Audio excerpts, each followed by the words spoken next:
The News 3 investigation is digging into Virginia's compensation for people who were wrongly convicted. Now, according to the National Registry of Exonerations, there have been 68 exonerations in Virginia since 1989, and that's a total of 606 years lost. News 3 investigator Jessica Larche breaks down the debate on how much our state is willing to pay the innocent. Right now, Virginia pays an exonerated person $55,000 per year of wrongful incarceration.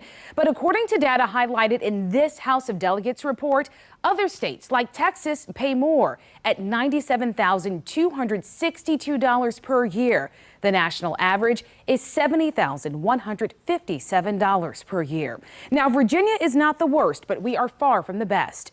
And now the University of Virginia Innocence Project is calling on state leaders to do more. It's an investigation you'll only see on 3. I was having nightmares of the things that I've seen in prison. Emerson Stevens spent 30 years in prison for a murder he did not commit. I had a family, and I lost it all once I went to prison for a crime that somebody else committed.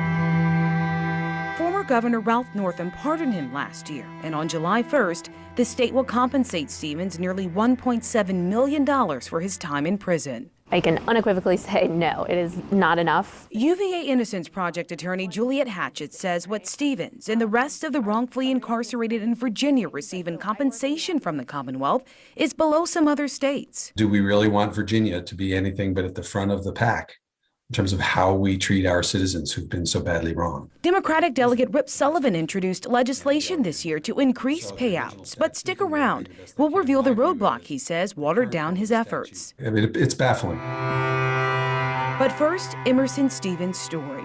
In 1986, prosecutors in Lancaster convinced a jury that Stevens used this cinder block and chain to submerge 24-year-old Mary Harding's body in the Rappahannock River.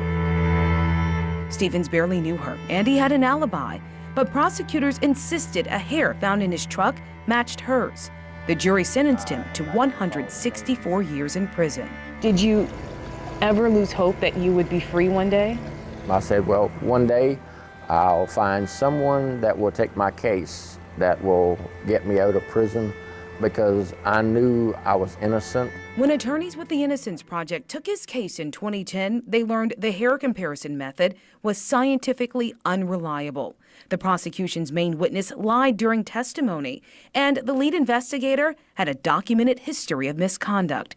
The wrongdoings all laid out in the General Assembly's budget bill to compensate Stevens. It don't bring back the years that I spent in prison, but I can live the rest of my life out living comfortable. Up until this year in Virginia, wrongfully incarcerated people who received an absolute pardon from the governor or were exonerated in the court system were compensated $46,895 for each year of imprisonment. This is a really important bill. Delegate Sullivan introduced a bill to increase compensation for the innocent.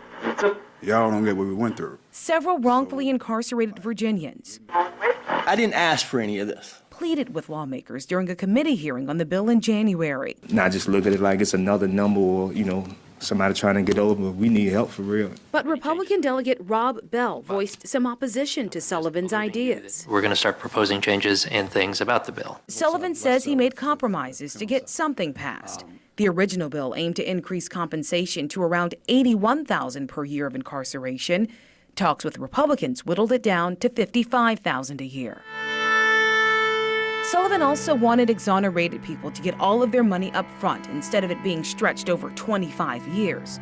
While Sullivan and Bell agreed anyone over 60, like Emerson Stevens, would get all their money at once, anyone younger now gets their money over a 10-year period. I think we improved the system, but we have a long way still to go. We all deserve more than what the state of Virginia is offering us. While Stevens is grateful for the compensation coming from the Commonwealth, no amount of money can get back the years he and dozens more like him have lost. We didn't deserve to be falsely accused and sent to prison. We didn't deserve that. No, they didn't deserve that. Delegate Sullivan says everyone in the General Assembly agrees the innocent should be compensated. They just break down on the amount. He hopes they can agree to pay out larger amounts next session. Now, we did reach out repeatedly to Republican Delegate Rob Bell about this, but we never heard back. As for Emerson Stevens, he says he plans to use the money he's getting next month to retire and help his grandchildren. Jessica Larche, News 3.